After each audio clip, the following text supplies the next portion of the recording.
Yeah. Uh.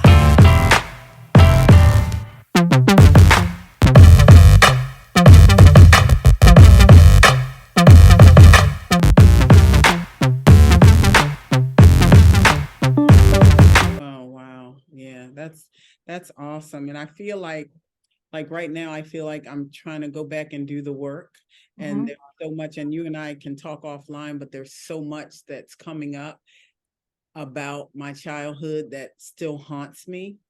And I feel like the person who I trusted, I never shared a lot of that information, but the one person that I trusted with a lot of my truth and a lot of my past, used it against me as a weapon. So you got to unpack all of that. Like you said, you've got to learn to unpack all of that. So and so I want you to speak to, because you made a good point earlier when you said that it's going to come out somehow if you don't let it come out. And I know that to be true because, for example, I knew someone that lost someone very dear to them, and while they appeared to be okay outwardly, for a long time, they didn't seem to be overly sad. They were sad, obviously, but they were not, overly sad. They just appeared to be handling it extremely well. And then all of a sudden, their body started shutting down and they became very, very ill. And the doctors, they were going from hospital to hospital. I mean, so much to the point where they couldn't even get out of bed, they couldn't walk, and the doctors couldn't figure it out. They were sending them from hospital to hospital, trying to figure out what is going on with this person. And I think eventually they figured out that whatever emotionally was eating the person up inside was causing their body to shut down. Is that something that you see often if people don't deal with their trauma or their grief, that it can attack their body physically?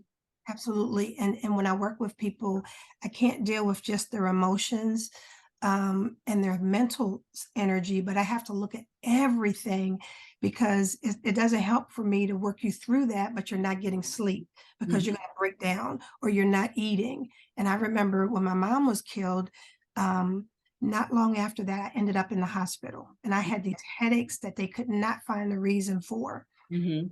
Later, I realized it was my body saying, either you deal with this or I'll deal with it. And it was really after I came out of the hospital, they never found the reason, but I went into therapy. And that was where it really, really helped me. And it didn't just help me deal with her death, it Mhm. helped me to deal with the childhood things of me not feeling pretty enough or good enough or all of this Oh, enough stuff. So wow. I dealt with my mom's death, but I also dealt with all of the things that had shaped me. Mhm. And I also say the reason I do this work is because my first husband, after the death of our son, technically he died from sickle cell, but I Mhm. will tell everybody he died from grief. And so Oh. this we got to work our way through it. For some losses, we will never get over it. Mhm. I will. My son would have been 18 this year. He would have graduated from high school. There are moments when that hurts me to my heart that he is not here. So I'll Mhm. never get over that, but I do get through it. I allow myself sad times. I'll take a day and just chill out, and then I pick myself up and I keep going. Uh, Mhm. I think we have to learn to do that, figure out what our stuff is, work through it, and then find ways to encourage ourselves and surround ourselves with people who can speak life into us. Mhm. That's That that's that that's is so that's hard to do Mhm. because as you're talking about that, I think about especially with my mother and realizing how and I don't know the way to call it, but to say that I feel like a motherless, even though mother is alive, I feel like a motherless daughter.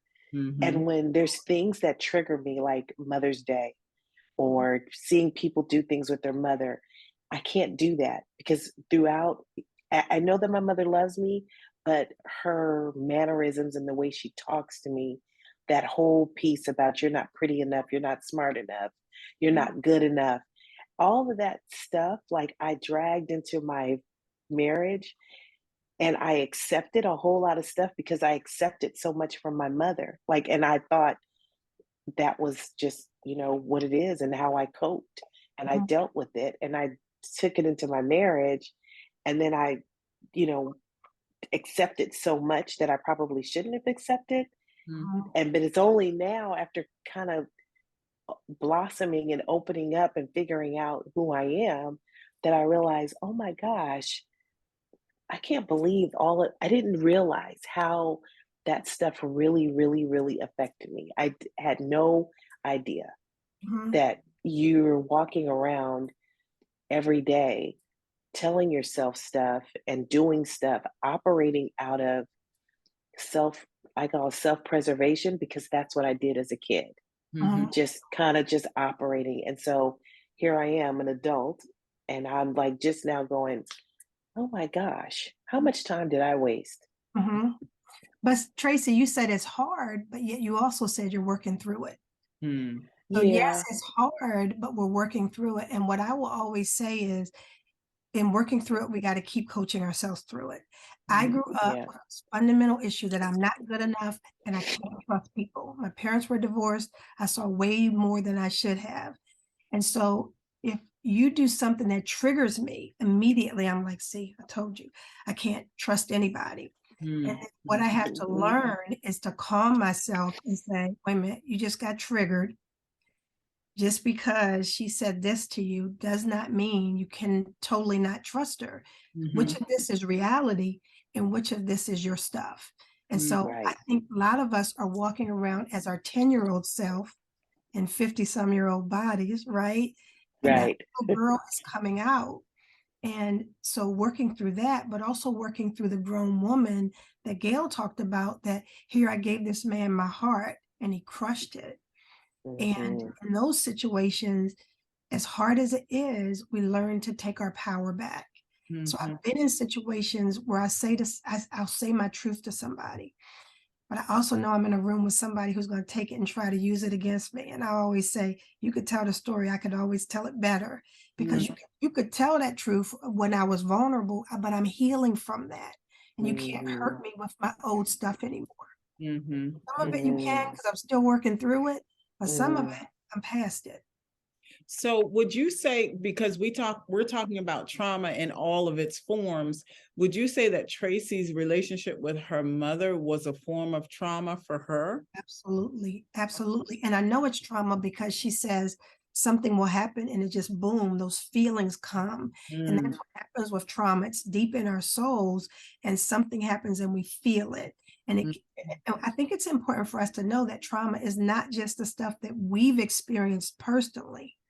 As Black women, I'm gonna guess that both of you are traumatized by Mhm. every police killing of a Black man, Mhm. because you have Black sons and we are a very communal people, so you feel it.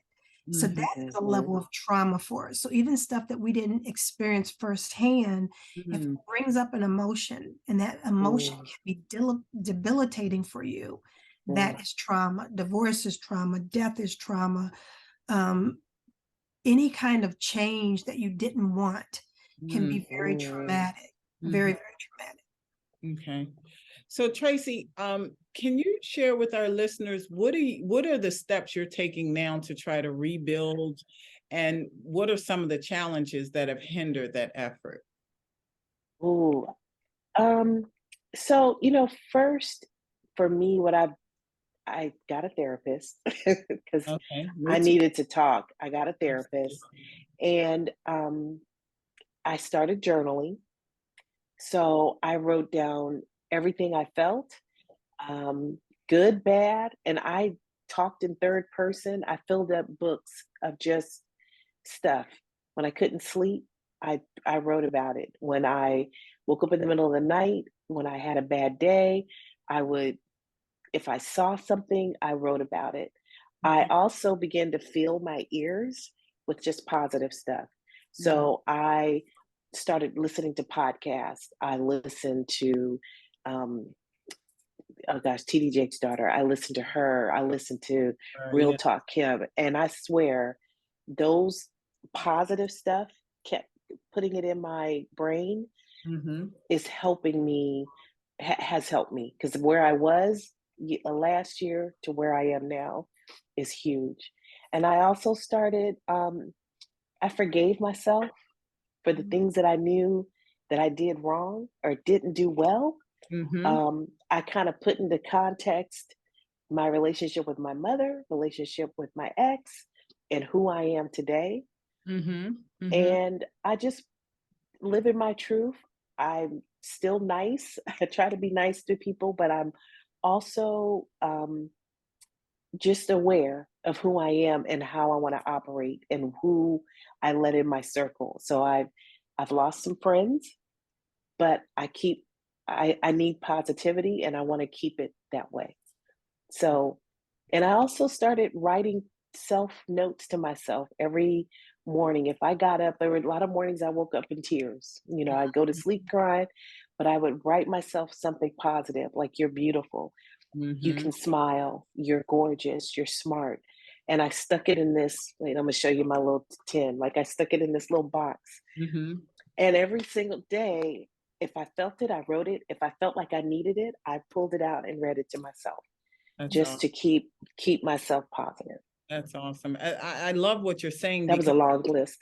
it does matter what you're speaking to yourself. And believe it or not, I talk to my son a lot because he's just such a deep young man.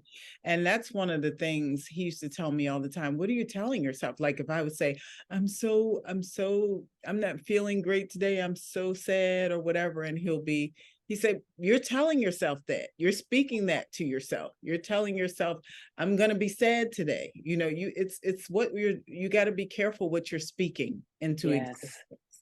Yes. Yeah. So I love Yeah. all that you're saying. Would you agree with that, Dr. Rollins, that what we tell ourselves is important? Yes, that and everything Tracy said, I'm like, yes, yes, yes. And Mhm. I just want to point to a couple pieces of it. When she said that I take what I'm feeling and I write it down, that's a process of release. See, Mm, instead of holding it in here and getting your chest tight and all that, writing it down lets that out. And that's actually how I wrote my first book. I would cry every night and write mhm, it. And at some point, I stopped crying every night and I started laughing sometimes. And then when I went back and read it, I was so proud of myself because I was like, look how low you were, Denise, then and how you are now. When she says that she was very aware of what she surrounds herself with, like I do the same thing. I make sure that I listen to something that's uplifting because we get what we focus on. So, yes, Gail, your son is so wise. And mhm. I talk to women all the time and I'm like, y'all are really good at beating the hell out of yourselves. But if you were talking to your best friend, would you say, you are so stupid? How could you do that? You wouldn't say Mhm. any of that. So No. why do we talk to ourselves in a way that we put ourselves down? Sometimes you don't even need a man or a bad friend to put you down because you're doing it all yourself. Your own. Mhm. And so Hmm. being aware of that, like, wait a minute, let me check what I'm telling myself for a minute. I think that's really important. I just had an event at the center and it was for Valentine's Day, and the subtitle was Loving Our Damn Selves. Oh, I I don't need love nobody that. to love affirm me. Yeah, I don't need anybody to do anything. I'm going to love me. And so mhm, we did activities like Tracy is saying. One group put together a jar. And in that jar, I said, put words or phrases that when you need it, you can pick it up. And then mhm, leave a couple of them empty so that you can add to the jar. So everybody at every table did something different, but it was something that they could look at and smile and remember that they were worthy and they're important. And so, not just having that yourself, but then the last piece to what Tracy was saying is surrounding yourself with the right people. I don't need the girl. You know what you need to do. And girl, because you're mhm, going to make me jump off that cliff and you'll be standing there safe and sound. And mhm, I've done something stupid. mhm. I need to surround myself with the friends who are like, girl, I read the scripture the other day and it's talking about exactly what you're Amen. saying. Or Amen. girl, come on, let's go Right there. get a good meal. That's the friends that you need because I need somebody who's going to lift me up. And then when they're down, I'm going to do the same thing because we need each other as girlfriends. I think oftentimes we think our significant others should be the beginning and the end. And Mhm. that's not true. That person is not capable of being everything. We Those sister friends, that's and powerful, whether it's sorority Yeah. or, just natural sisters or friends that you've met through work, I think it's so necessary. Mm, mm.